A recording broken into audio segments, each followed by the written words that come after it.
Meningite.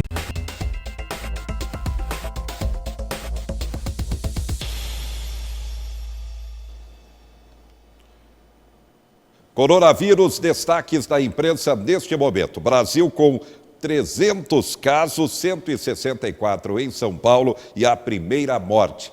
Presidente Bolsonaro comanda a reunião ministerial desta quarta-feira em Brasília e depois haverá coletiva. Brasil fechará parcialmente a fronteira com a Venezuela. Países da União Europeia decidem, por unanimidade, fechar fronteiras por 30 dias. Governo tornará compulsória internação por coronavírus e punição será com prisão. O governador do Rio determina proibição do transporte por ônibus entre São Paulo, estado que tem a transmissão comunitária, e o Rio de Janeiro, que também já começa a ter a transmissão comunitária do coronavírus. E o dólar fecha mais um dia a R$ 5,00, agora 5,02, preocupando também os economistas. Foi mais uma segunda-feira de muita tensão nas mesas de negociação das corretoras de valores. O gráfico ilustra bem o nervosismo dos investidores. Em pouco mais de 20 minutos, a bolsa despencou mais de 12% e as negociações foram paralisadas por meia hora. No retorno, o recuo bateu mais de 14%. A partir daí, as perdas diminuíram, mas o índice passou a oscilar sempre no negativo, para encerrar o dia com queda de quase 14%. Existe muita volatilidade, está sendo muito perigoso operar e de forma mais forte do que inicialmente pensado. Eu mesmo não imaginava que seria uma queda tão prolongada e tão duradoura, né? Foi a quinta vez que as negociações foram interrompidas na Bolsa Brasileira em apenas 6 pregões. As ações mais afetadas foram as de companhias aéreas e de empresas de turismo. Com a queda no número de pessoas circulando pelo mundo por conta do fechamento de fronteiras, esses setores devem ser os mais prejudicados pela pandemia do coronavírus. Por conta do nervosismo, o dólar comercial subiu quase 5%. Fechou pela primeira vez na história acima da marca de R$ 5,00, novo recorde. No ano, já acumula valorização de 26%. O Banco Central está com um dilema na mão que é da seguinte ordem: ou bem ele corta a taxa de juros para incentivar a economia, ou ele tenta controlar o câmbio, porque as duas coisas vai ser muito difícil ser feito, porque se você joga o juro para baixo, o real fica menos atrativo, né? O pânico se repetiu nos mercados internacionais. A Bolsa de Nova York também teve o pregão interrompido pelo Circuit Breaker. Encerrou o dia com queda de quase 13%. Dos mercados europeus, a perda mais intensa foi na Bolsa de Madrid. Em Berlim, na Alemanha, investidores fizeram fila para comprar ouro. O metal é considerado porto seguro em momentos de incertezas. Neste domingo, o Banco Central dos Estados Unidos reduziu pela segunda vez em reunião extraordinária a taxa básica de juros, que agora está próxima de zero. Outros bancos centrais também anunciaram medidas de estímulo para a economia, mas o temor dos investidores é que elas não sejam suficientes para evitar uma recessão global. Não ajudou a economia real e, ao mesmo tempo, jogou mais dinheiro. Então, tem mais dinheiro na mesa. Isso daí gera volatilidade. Na hora que gera volatilidade, gera queda de bolsa. A produção industrial da China teve o primeiro tombo em quase 30 anos. A atividade encolheu mais de 13%, o pior nível desde janeiro de 1990. O barril do petróleo tipo Brent despencou e foi vendido abaixo de $30 por barril. Isso não ocorria desde 2016. Estamos à beira de uma crise muito grande, mas, de novo, a humanidade pode passar por isso. É só os governos darem suporte para a população. E, insisto, apesar de estar aqui no mercado financeiro, tem que ser para a população mais simples, a população que efetivamente carrega o piano. Dólar acima de R$ 5,00. Consequência disso para o país e para a população. Rando. A consequência disso é dramática. Ela é dramática para o produtor, porque ele vai produzir, tanto no agropecuário quanto no agronegócio, os insumos que ele compra são todos dolarizados e o custo dele vai subir violentamente. É claro que quando se exporta, o dólar está um pouco mais alto, compensa um pouco, mas não dá a compensação exatamente que precisava, né? E muitas commodities brasileiras estão caindo também sensivelmente. Esse é um problema sério. Segundo, produtos industrializados, nós mais importamos do que exportamos. Ou seja, estamos importando muitos produtos, principalmente da China. e mandamos para lá commodities e compramos depois o produto pronto aqui, que é muito caro. Vai ficar muito caro porque o dólar está 5,02 e ele não vai baixar, porque o governo fez vários aportes já na tentativa e não temos tanta reserva cambial assim para bancar esse dólar. Nós sabemos que isso é complicado. Não era uma expectativa de ninguém que o dólar chegasse a R$5. Por quê? Porque ele provoca inflação. Não tenha dúvida nenhuma, porque estamos dependendo de produtos importados na nossa indústria. A indústria brasileira ficou sucateada. Não houve investimento na indústria brasileira porque não temos competitividade. Como nós não temos competitividade, o nosso produto é caro. De um outro lado, não temos proteção de importação para a indústria brasileira. Quer dizer, não é como o Trump nos Estados Unidos, que disse, olha, vocês vão mandar o produto para cá, mas a taxação é tanto. Por quê? Porque o produto americano não pode ficar mais barato, não pode ficar mais caro, ele tem que ficar mais barato que o importado. Então, ele deu um apoio para a indústria americana, não tem dúvida nenhuma. Nós não temos esse apoio aqui, porque não temos política de importação.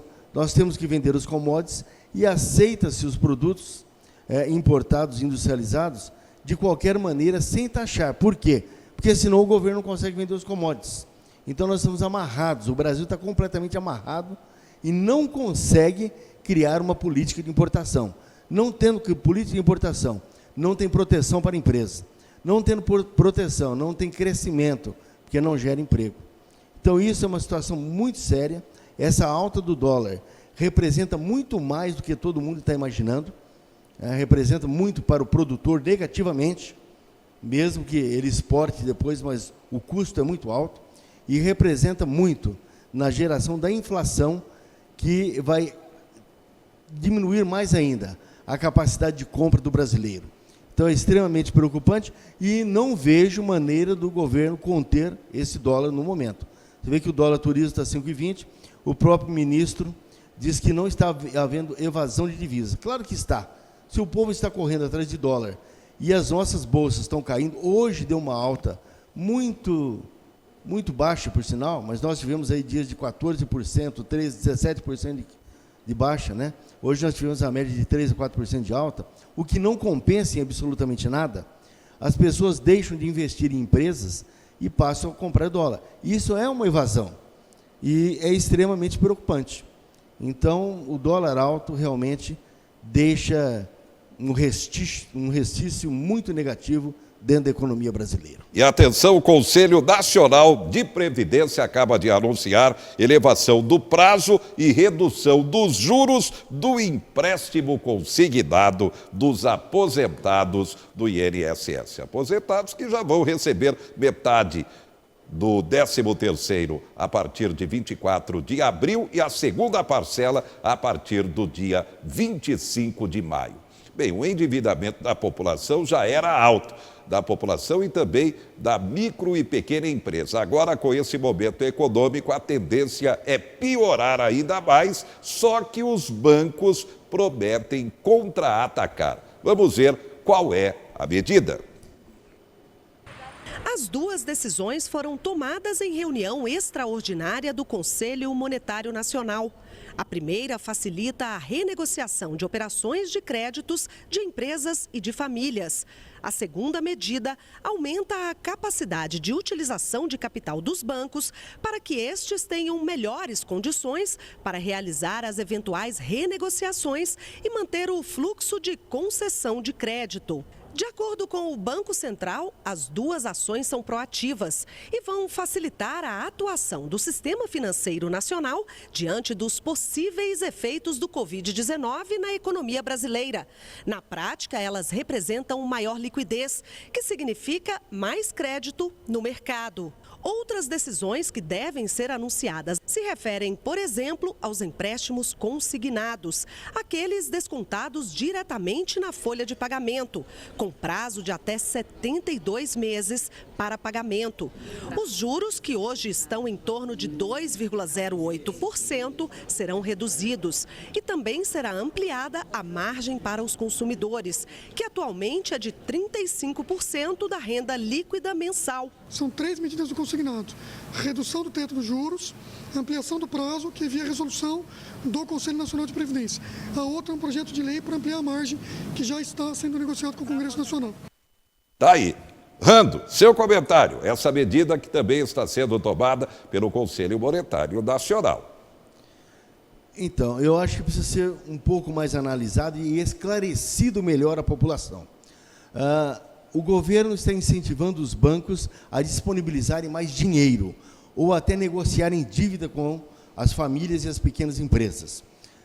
Como que ele está disponibilizando isso? Ele está liberando o compulsório, porque o Banco Central recebe um compulsório que é uma parte do que os bancos arrecadam e significa que uma garantia para investidores dos bancos. Se essa facilidade que o governo estiver dando para os bancos for a liberação de compulsórios, é muito ruim, porque está diminuindo a garantia das pessoas ao investir. Então, ele não falou se é a liberação do compulsório ou se o governo vai disponibilizar dinheiro para os bancos para que eles façam isso, que eu não acredito, através de repasse. Eu acho que é muito mais fácil haver a liberação de compulsórios do que o governo disponibilizar dinheiro, porque o governo também não tem dinheiro. Então, aí, ninguém olha para esse lado, mas está diminuindo a garantia de investidores em bancos brasileiros, o que aumenta mais ainda a evasão.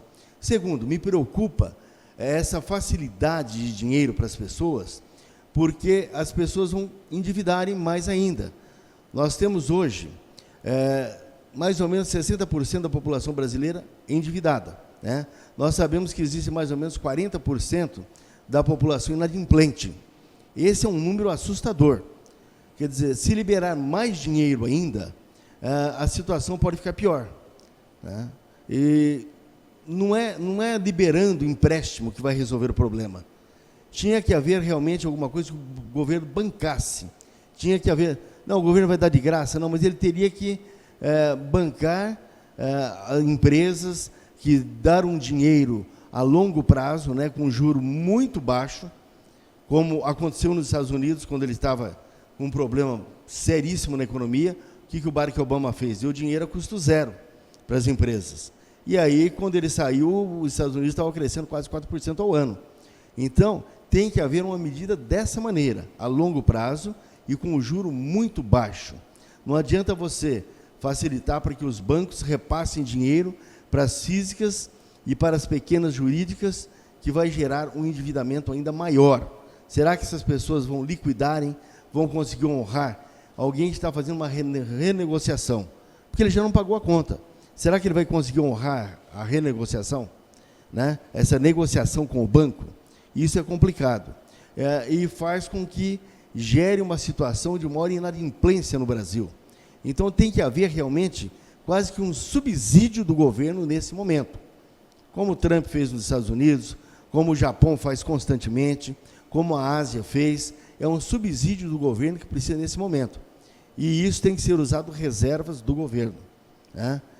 Não tem jeito, não tem outra maneira. Tem que haver um investimento muito maior e principalmente em forma de subsídio para facilitar realmente a vida do brasileiro e não fazer com que ele se endivide mais ainda. É isso mais ou menos que vai acontecer. Será que o pessoal vai saber usar isso? Olha, você está em negociação rápida, o cara limpa o nome e sai fazendo empréstimo. E daí? Né? Para a pequena empresa, dá um dinheiro, mas o juro é alto. Está duro de pagar um dinheiro sem juro, você imagina com juro alto. Então, é muito complicada essa situação. Eu acho que ela tem que ser repensada para um subsídio e não para um empréstimo que terá que ser pago e, às vezes, até um prazo meio curto.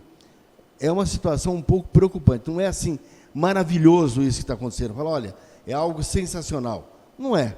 É uma medida paliativa, muito paliativa para a economia. Muito bem. Obrigado, José Mário Rando, consultor econômico, avaliando o momento e o que futuramente poderá acontecer com a economia brasileira, a economia de Marília, do estado de São Paulo, em razão da consequência do coronavírus.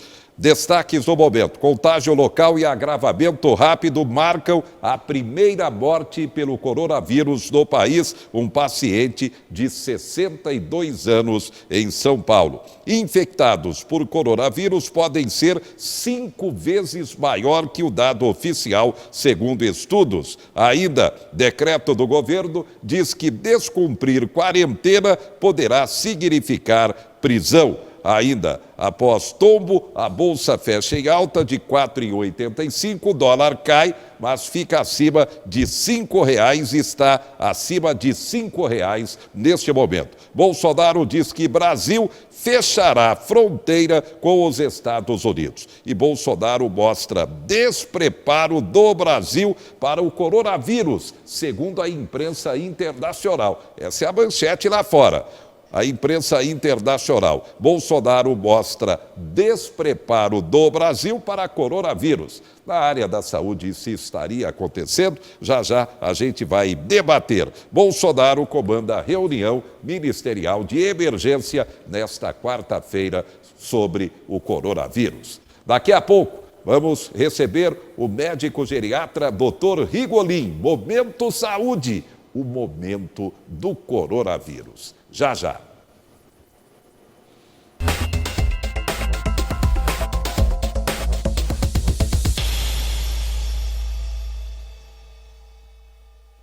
Você